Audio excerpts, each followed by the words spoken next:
안녕하십니까. 오늘 우리는 현대사회에서 교회가 직면한 가장 중요하면서도 오랜 시간 소외되어 왔던 주제 중 하나를 심도 있게 다루고자 합니다. 화면에 보시는 것처럼 본 강연의 제목은 상처 입은 마음, 교회의 사명과 정신질환입니다. 우리는 흔히 정신질환을 단순한 의학적 진단이나 개인의 심리적 문제로만 국한하여 생각하곤 합니다. 그러나 신앙 공동체라는 맥락 안에서 이들이 겪는 영적, 정서적 고통의 지점을 우리는 더 이상 간과해서는 안 됩니다. 오늘 논의는 에이미 심슨의 깊은 통찰과 그녀가 직접 겪은 아픈 가족사를 바탕으로 전개될 예정입니다. 그녀의 기록은 이론적인 분석을 넘어 정신질환을 앓고 있는 당사자와 그 가족들이 교회라는 울타리 안에서 느끼는 실질적인 소외감과 그들에게 절실히 필요한 사역적 돌봄이 무엇인지를 생생하게 증언하고 있습니다. 배경 이미지 속에 구름 가득한 실루엣처럼 보이지 않는 내면의 고통 속에서 사투를 벌이는 이들을 위해 교회가 감당해야 할 진정한 사명은 무엇인지 전문가 여러분과 함께 고민해 보고자 합니다. 이제 그 본질적인 질문들을 향해 한 걸음 더 들어가 보겠습니다. 이번 슬라이드에서는 정신질환이 한 가정의 역동에 미치는 파괴적인 영향력을 원치 않는 불청객이라는 비유를 통해 살펴보겠습니다. 에이미 심슨의 사례를 보면 그녀의 어머니는 수년 동안 조현병이라는 질환을 앓으며 가족들조차 온전히 인지하기 어려운 고통의 시간을 보냈습니다. 정신질환은 이처럼 예고 없이 찾아와 가족의 삶에 조용히 그러나 매우 강압적으로 자리를 잡은 불청객과 같습니다. 특히 우리가 주목해야 할 지점은 사회적 낙인과 수치심이 불러온 은폐의 문화입니다. 가족들은 공동체 내에서의 평판을 지키기 위해 주일 예배당의 미소 뒤로 그들의 끔찍한 고통을 철저히 숨겨야만 했습니다. 하단에 제시된 인용구에서 알 수 있듯이 타인의 시선에 대한 두려움으로 선택한 침묵은 오히려 가족을 외부로부터 더욱 단절시키고 고립시키는 결과를 초래했습니다. 이는 정신질환에 대한 전문가적 개입에 있어 환자 개인뿐만 아니라 그들이 겪는 심리적 고립과 사회적 낙인까지도 통합적으로 고려해야 함을 시사합니다. 이번 장에서는 삶의 근간이 무너져 내리는 비극의 현장과 그 지점에서 마주한 교회의 뼈아픈 한계에 대해 논의해 보고자 합니다. 한 개인의 서사는 14세라는 예민한 시기에 찾아온 어머니의 통제 불능한 병세로 인해 급격한 하향 곡선을 그리기 시작합니다. 이는 단순한 일상의 균열을 넘어 입원과 편집증, 관계의 단절, 나아가 노숙과 투옥이라는 극단적인 고통의 연쇄로 이어졌습니다. 이 과정에서 가족은 사회적으로 완전히 고립되었고 끝없는 슬픔과 상실의 굴레에 갇히게 되었습니다. 여기서 우리가 주목해야 할 지점은 바로 하단의 깨달음입니다. 많은 경우 교회는 해결이 용이하고 소위 해피엔딩이 보장된 서사를 가진 이들에게만 안온한 도피처가 되어주었습니다. 하지만 정작 지속적이며 해결의 기미가 보이지 않는 처참한 삶의 문제들 앞에서는 무력한 침묵만을 지켰습니다. 이는 현대 종교 공동체가 마땅히 짊어져야 할 고통에 대한 공감과 연대의 실무적 한계를 여실히 드러내는 대목이라 할 수 있습니다. 다음으로 우리 공동체 내부에 존재하지만 잘 드러나지 않는 실태에 대해 말씀드리겠습니다. 슬라이드 제목처럼 이것은 숨겨진 다수의 이야기이자 우리 예배당 안의 엄연한 현실입니다. 통계에 따르면 성인 4명 중 1명인 25%가 매년 진단 가능한 수준의 정신질환을 경험하고 있습니다. 이는 매년 암 진단을 받는 환자의 비율과 맞먹는 수치로 정신건강 문제가 결코 일부의 예외적인 상황이 아님을 시사합니다. 특히 전문가로서 우리가 주목해야 할 데이터는 도움을 요청하는 경로입니다. 치료를 원하는 사람들 중 25%가 정신과 의사나 일반의보다도 먼저 목회자를 찾아갑니다. 이는 신앙 공동체가 정신건강의 사실상 1차적인 방어선이자 상담 창구의 역할을 수행하고 있음을 보여줍니다. 또한 노숙인의 약 40%가 정신건강 문제를 앓고 있다는 사실은 이 문제가 사회적 고립 및 빈곤과도 밀접하게 연결되어 있음을 방증합니다. 이들은 결코 먼 곳에 있지 않습니다. 매주 우리와 함께 예배당 의자에 나란히 앉아 있지만 사회적 편견과 낙인이라는 장벽 때문에 이른바 낙인 찍힌 침묵 속에서 홀로 고통을 감내하고 있습니다. 이제 우리는 공동체 내부의 이 객관적인 수치들을 직시하고 침묵 속에 가려진 이웃들을 위한 실질적인 대응책을 고민해야 합니다. 우리는 왜 교회라는 공동체 내에서 정신질환이라는 주제에 대해 이토록 긴 시간 침묵해 왔을까요? 이 질문은 우리 사역과 상담의 본질을 관통하는 매우 무거운 과제입니다. 교회가 본연의 역할인 진정한 치유의 공동체로 기능하기 위해서는 우리 사고방식 깊은 곳에 견고하게 뿌리내린 세 가지 파괴적인 오해를 반드시 먼저 해체해야 합니다. 전문가로서 우리가 경계해야 할 점은 이러한 오해들이 단순히 개인의 편견에 그치지 않는다는 사실입니다. 이것들은 시스템적으로 고착화되어 고통받는 이들에게 구원의 손길이 아닌 오히려 더 깊은 절망의 벽을 쌓는 결과를 초래해왔습니다. 화면 속 굳게 닫힌 문 사이로 새어나오는 작은 빛처럼 이제는 우리가 그동안 외면해왔던 침묵의 뿌리를 정확히 식시해야 할 때입니다. 과연 무엇이 우리를 침묵하게 만들었으며 그 오해들이 어떻게 치유의 길을 가로막고 있는지 지금부터 하나씩 심층적으로 분석해 보겠습니다. 6번째 슬라이드에서는 정신질환에 대해 우리 사회가 가진 가장 뿌리 깊은 오해 중 하나를 짚어보고자 합니다. 바로 정신질환은 진짜 병이 아니라는 편견입니다. 왼쪽의 그림을 보시면 췌장에서의 인슐린 결핍이 당뇨병이라는 신체적 질병으로 이어지는 과정을 확인할 수 있습니다. 우리는 이를 명백한 의학적 상태로 받아들입니다. 뇌 역시 마찬가지입니다. 뇌는 우리 몸의 다른 기관과 다름없는 물리적인 장기이며 뇌 내의 화학적 불균형은 곧 정신질환이라는 실체적인 질병으로 나타납니다. 하지만 여전히 많은 이들이 우울증을 단순한 슬픔으로 치부하거나 불안장애를 영적 부족 혹은 의지의 문제로 간주하곤 합니다. 이러한 시각은 질병의 본질을 왜곡합니다. 우리가 암 환자나 당뇨 환자에게 약물 치료를 중단하라고 권유하지 않듯이 뇌의 화학적 결핍으로 고통받는 환자들에게도 의학적인 진단과 치료는 필수적입니다.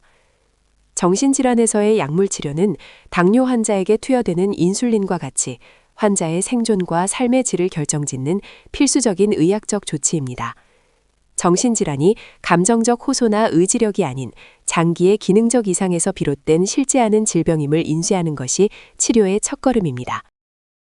두 번째로 살펴볼 오해는 진정한 그리스도인은 정신질환에 걸리지 않는다는 생각입니다. 이 도식은 이러한 잘못된 인식이 어떻게 당사자에게 2차적인 위기를 초래하는지 잘 보여주고 있습니다. 먼저 1차적 위기는 생물학적 질환 그 자체에서 시작됩니다. 보시는 것처럼 뇌의 화학적 불균형이나 신경계의 결함으로 인해 발생하는 실질적인 고통입니다. 하지만 문제는 여기에 공동체의 암묵적 규칙이 더해질 때 발생합니다. 교회의 문턱을 넘을 때는 지저분하고 복잡한 문제를 가져와서는 안 된다는 무언의 압박과 교회 문화가 환우들을 가로막는 것입니다. 결국 이 생물학적 고통과 공동체적 소외가 결합하여 2차적 위기인 영적 소외라는 결과를 낳습니다. 환우들은 나는 진짜 신자가 아닌가 보다라거나 하나님이 나를 버리셨다는 파괴적인 절망감에 빠지게 됩니다. 전문가로서 우리가 기억해야 할 점은 그리스도인 역시 인간이기에 똑같이 뇌의 질환을 앓을 수 있다는 사실입니다. 우리의 사역은 고통을 단순히 회피하는 것이 아니라 그 고통의 한복판에서 그리스도를 만날 수 있도록 돕는 것이어야 하며 그것이 바로 진정한 소망의 시작입니다. 8번째 슬라이드에서는 세 번째 오해인 질병은 당신의 죄나 믿음의 부족 때문이다 라는 시각에 대해 살펴보겠습니다. 왼쪽 이미지를 보시면 욥의 친구들이 보여준 정죄의 태도가 잘 나타나 있습니다. 이는 질병의 원인을 귀신 들림이나 숨겨진 죄 혹은 부족한 믿음과 같은 영적인 문제로만 규정하며 환자를 비난하는 경우입니다. 전문가로서 우리가 경계해야 할 지점은 이러한 신화적 접근이 환자와 가족을 끝없는 죄책감의 굴레에 가두고 결국 적기 치료를 위한 의학적 도움을 구하는 것까지 가로막는다는 사실입니다. 반면 오른쪽은 요한복음 9장에서 나타난 예수님의 관점을 보여줍니다. 날 때부터 맹인된 자를 보며 누구의 죄 때문인지 묻는 제자들에게 예수님은 본인이나 부모의 죄 때문이 아니라 그에게서 하나님이 하시는 일을 나타내고자 하심이라고 명확히 답변하셨습니다. 진실은 명확합니다. 육체적 질병을 단순히 영적인 인과관계로만 해석하여 환자에게 책임을 전가해서는 안 됩니다. 복음은 우리 스스로 결함을 고쳐서 은혜를 쟁취하라는 요구가 아닙니다. 우리는 질병에 대한 편협한 시각을 거두고 환자가 정죄의 고통 없이 회복에 집중할 수 있는 전인적인 지지 환경을 구축해야 합니다. 다음으로 낙인의 해부학, 오해에서 진실로라는 주제를 통해 우리가 가진 편견을 점검해 보겠습니다. 정신건강의 문제를 다룰 때 우리는 종종 신앙이라는 이름 뒤에 숨겨진 잘못된 낙인과 마주하게 됩니다. 첫 번째 오해는 정신질환이 진짜 병이 아니라는 생각입니다. 많은 경우 이를 단순한 슬픔이나 10대들의 일시적인 반항 혹은 의지력 부족에 따른 엄살로 치부하며 잘못된 진단을 내리곤 합니다. 하지만 의학적 진실은 명확합니다. 인간의 뇌는 물리적인 장기이며 정신질환은 뇌 내부의 화학적 불균형으로 인해 발생하는 실제적인 생물학적 고통입니다. 두 번째는 독실한 신자라면 병에 걸리지 않는다는 믿음입니다. 이로 인해 환자들은 영적 에너지가 부족하거나 기도가 모자라서 혹은 믿음이 없어서 병이 생겼다는 가혹한 비난을 받게 됩니다. 그러나 생물학적 질병은 신앙의 깊이를 가리지 않습니다. 신앙인에게도 암이나 당뇨가 생길 수 있듯이 정신적 질환 역시 신앙의 유무와 상관없이 찾아올 수 있는 영역임을 인정하고 위로와 수용으로 다가가야 합니다. 마지막으로 가장 위험한 오해는 이 모든 것이 개인의 잘못이나 죄 때문이라는 시각입니다. 숨겨진 죄가 있다거나 귀신이 들렸다는 식의 심판론적 접근은 환자를 더욱 고립시킵니다. 복음의 본질은 정죄가 아니라 은혜에 있습니다.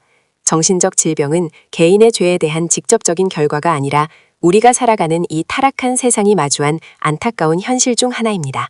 전문가 여러분, 이제는 잘못된 낙인을 거고도 복음과 의학적 진실을 결합한 올바른 시각으로 고통받는 이들을 바라보아야 할 때입니다. 이러한 인식의 전환이 진정한 치유의 시작이 될 것입니다. 슬라이드 10번입니다. 이제 우리는 돌봄의 패러다임을 전인적 돌봄으로 전환해야 합니다. 우리는 흔히 인간의 질병을 개별적인 증상으로 구분하려 하지만 사실 인간은 육체와 정신 그리고 영혼이 결코 분리될 수 없는 전인적 존재입니다. 화면 중앙의 도표를 보시면 신체적, 정신적, 영적, 그리고 관계적이라는 4가지 핵심 영역이 서로 긴밀하게 중첩되어 하나의 전인적 인간을 구성하고 있음을 알 수 있습니다. 전문가로서 우리가 특히 주목해야 할 지점은 이 영역들의 상호 의존성입니다. 영혼에 대한 깊은 통찰 없이 뇌의 생물학적 기전만을 치료할 수 없으며 반대로 뇌의 생리적 상태를 완전히 무시한 채 영적인 치유만을 강조할 수도 없습니다. 결국 진정한 의미의 치유란 단순히 눈에 보이는 임상적 증상을 제거하는 수준에 머무르는 것이 아닙니다. 이 4가지 영역 모두에서 하나님과의 관계를 회복하고 나아가 공동체 안으로 온전히 통합되는 회복의 과정이야말로 우리가 지향해야 할 전인적 돌봄의 본질입니다.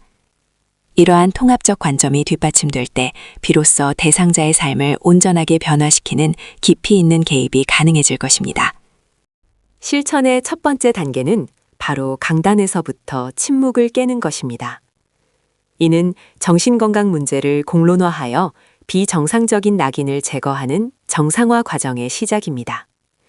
이제 정신질환을 더 이상 어둠 속에 방치하지 말고 강단이라는 빛의 영역으로 이끌어내야 합니다.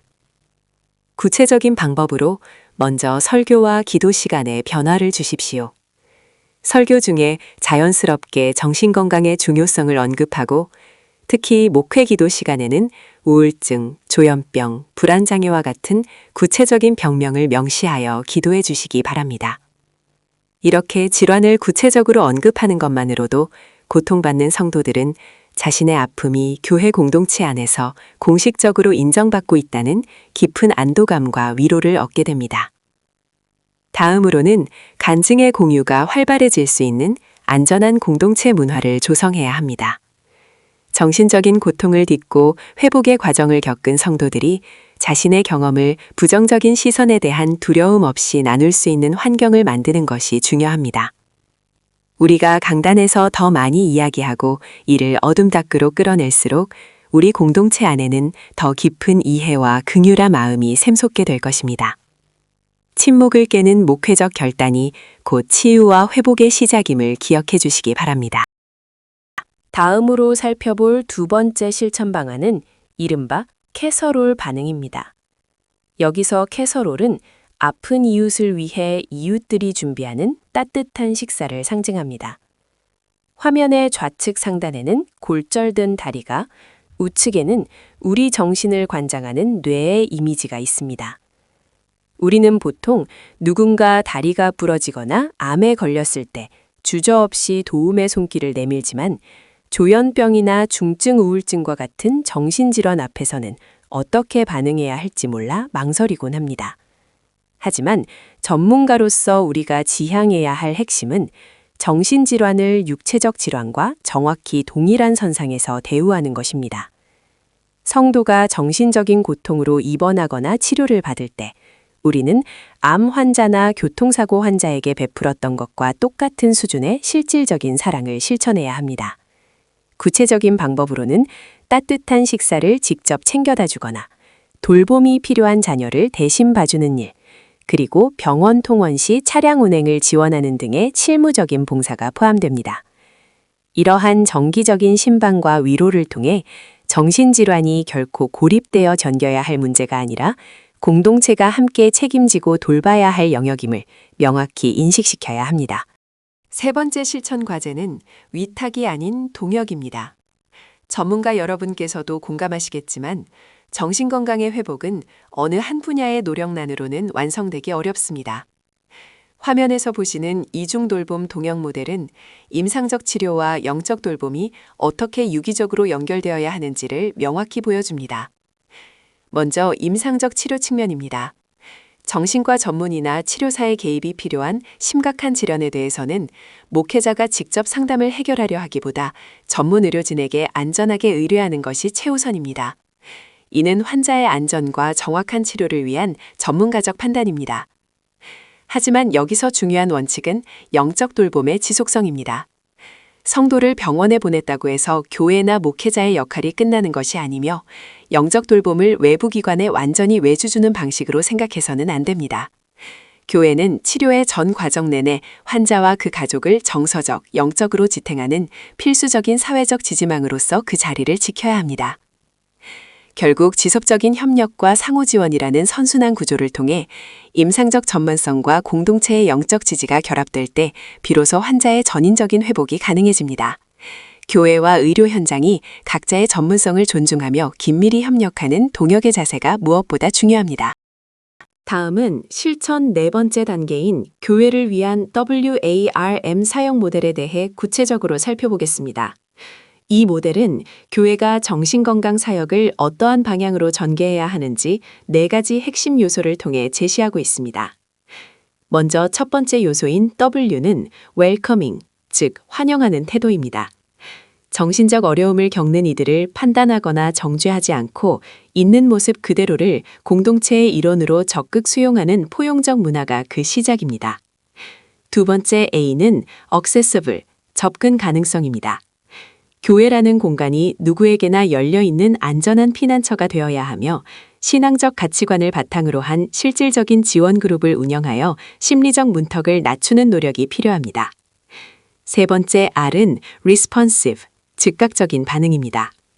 사역의 대상을 환자 본인에게만 국한하지 않고 간병과 돌봄으로 지친 가족과 보호자들의 고충을 세밀하게 살펴 이들에게 필요한 휴식과 실질적인 도움을 제공하는 유연한 대응력을 의미합니다. 마지막 M은 미션 마인디드, 선교 지향적인 자세입니다. 교회의 울타리를 넘어 지역사회의 정신건강 전문기관들과 연대하고 일반 대중을 위한 교육 워크숍을 정기적으로 개최함으로써 사회적 책임을 다하는 선교적 사명을 실천하는 것입니다. 결론적으로 이 4가지 퍼즐 조각이 유기적으로 연결될 때 우리 교회는 진정한 치유의 공동체로 거듭날 수 있습니다. 전문가 여러분께서도 각 교회의 상황에 맞춰 이 WARM 모델을 어떻게 적용할지 깊이 고민해 보시기 바랍니다. 슬라이드 15번입니다. 여기 보시는 것처럼 깨진 그릇을 금으로 이어붙인 킨츠기 기법은 우리 공동체가 지향해야 할 구속적 사역의 본질을 시각적으로 잘 보여줍니다. 우리의 진정한 소망은 이 땅에서 고통을 완벽히 회피하는 것에 있지 않습니다. 오히려 고통이라는 피할 수 없는 현실의 한가운데에서 그리스도의 임재를 깊이 경험하는 것이야말로 우리가 전해야 할 핵심 가치입니다. 하나님께서는 우리의 고난을 결코 낭비하지 않으십니다. 화면의 이미지처럼 우리의 깨어짐을 은혜의 금줄로 세밀하게 이어내시어 이전보다 더 견고하고 아름다운 작품으로 빚어가십니다. 우리는 질병이나 고난이라는 현상 너머에 존재하는 존귀한 하나님의 형상을 바라보아야 합니다. 그 본질적 가치에 주목할 때 교회는 비로소 상처 입은 마음들을 살려내는 진정한 소망의 네트워크로서 그 사명을 다하게 될 것입니다. 전문적인 치유와 영적인 돌봄이 결합된 이 구속적 공동체의 모델을 통해 우리 시대의 아픔을 보듬는 소망의 거점이 되기를 기대합니다.